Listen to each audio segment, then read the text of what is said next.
concluding Thomas Cookson's review from the DWRG regarding Terminus. The end result isn't entertaining, it's thoroughly miserable viewing. Dark stories can be entertaining because they reach deeper, harder, possessing an affirming rightness about what they're attacking. This neither reaches deep nor adequately attacks anything. It's just a parade of misery and idiocy. Doctor Who's done grim, miserable storytelling before, but never so indulgently or bereft of happiness. At 11, I was beguiled by Genesis's ending. Despite its horrific events and deaths, Tom and Sarah remain their jolly selves, grinning as the time ring transports them away, this being a dangerous life they're used to. They've experienced history at its most horrific, but gained an appreciation for what's lived on. They didn't just suffer through Genesis's events, they brought a heroic, decisive spirit with them that got them through. Genesis, despite its plot holes, Sarah's miraculous Distronic Toxaema recovery, remains compelling, strange, thrilling, and intriguing enough to take its faults in our stride, like it's being propelled by plot conveniences for a good, rewarding reason. Terminus utterly lacks Genesis's compelling drama and momentum. Perhaps I wanted Who to remain innocent fun, but not breach a particular misery threshold that this and Mordrin Undead crossed, but the prospect of rewatching Terminus just fills me with immediate reluctant dread at the dispiriting experience. Even Enlightenment's slick fantasy coming suddenly after this gritty sordidness feels too contrived and inadequate at washing away Terminus's unpleasantly morbid, depressive aftertaste. Even the Five Doctors barely restores enough fun to proceedings.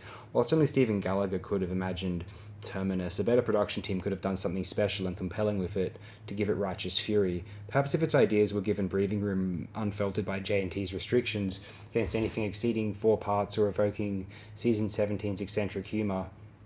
With Turlough's mission cut, we'd lose Turlough and Tegan's ventilation shaft subplot, which only complicated this story's unfocused, demoralizing mess. Perhaps Terminus needed jollier bedfellows alongside it, to make its unremitting bleakness more vital, rather than just another dispiriting wallowing in misery. Maybe Davison's era once looked as fresh as it now looks stale. That's hard to believe rewatching this. Maybe after Season 19's excitement, the show could afford to chug along rudderlessly purely on fan anticipation of another Earthshock. J&T's early period heralded a return to form that held together because fandom consciously wanted it to. The show can survive on that to a point that perhaps would be fonder remembered if it hadn't. In some ways, Terminus could be the perfect setting for concluding the show, like how Red Dwarf 6's cliffhanger was nearly the perfect bleak finish to their hopeless travels, the crew only discovering honour and courage in their futile final moments. Perhaps because it wasn't the end, becomes harder justifying Terminus's nihilism. Strangely, Terminus's horrific bleakness doesn't feel like the source of drama and conflict, but simply a constant of this environment's miserable equilibrium, like it's the setting for a worn-out soap, not a dystopian drama. It doesn't have moments of dramatic punch that make the excessively miserable endurance worth it or feel it has point. Terminus is low to absent on literal death, but exhibits overwhelming levels of spiritual death in frames per minute. The heroes having succumbed to ritualized ineffectual behavior, contrived and designed toward facilitating grimmer outcomes. Mark might argue that until a film's properly edited into something coherent to direct, it's just raw footage, unfit for showing or appreciation. Sadly, Terminus resembles flat raw footage that hasn't been given proper flow or punctuation, making for a lifeless, depressing chore of a viewing.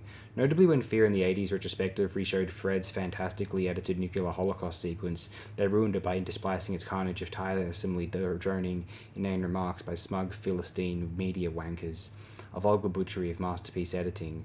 But you can only make great editing from good material. I'm unsure what could have been done with Terminus. Were there missed opportunities by the director to go for its guts and give it zest and life, or was Terminus inherently always just dead air? Harper or Grimwade might have made something toothy out of the few moments of fight and decision. Nailing those moments could have given Terminus punch and spirit, a sharp, cathartic punctuation that's satisfyingly assertive. Instead, we get no euphoric release, just the reset button pressed by fluke, and the whole endurance seemingly for nothing. Maybe Sarah was right about J&T's tendency to favour pat pantomime endings. There's something too slight and insipid about Terminus resolution that leaves a rotten aftertaste.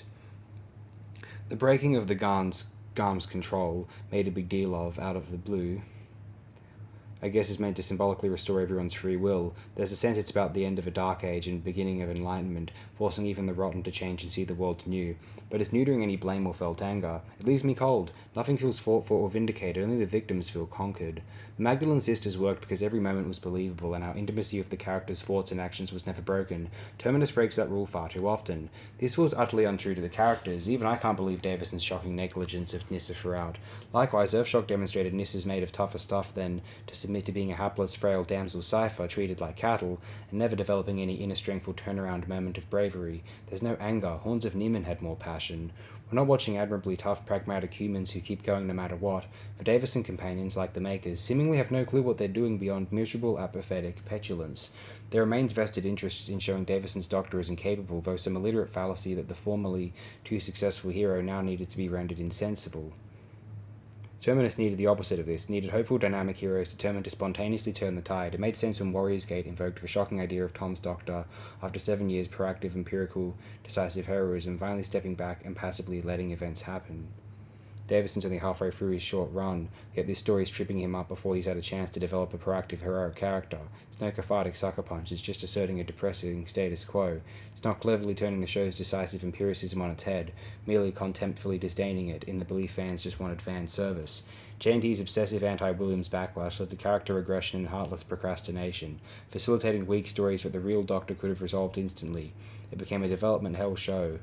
Consequently, character development went to hell too. Ironically, Davison's theorizing the universe's unlikely creation happened because conditions were exactly right inversely describes Terminus production.